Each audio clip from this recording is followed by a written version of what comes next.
The Texas Chainsaw Massacre is an American horror franchise consisting of 8 slasher films, comics, and a video game adaptation of the original film. The franchise focuses on the cannibalistic serial killer Leatherface and his family, who terrorize unsuspecting visitors to their territories in the desolate Texas countryside, typically killing and subsequently cooking them.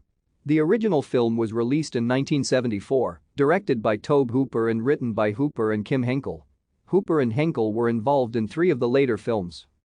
The film series has grossed over $252 million at the worldwide box office.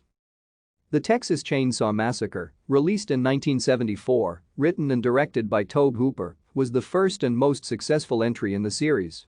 It is considered to be the first of the 1970s slasher films and originated a great many of the cliches seen in countless later low-budget slashers. Its plot concerns a family of cannibals living in rural Texas who abduct customers from their gas station. Thank you for watching. Like and subscribe if you would like to view more of our videos. Have a nice day.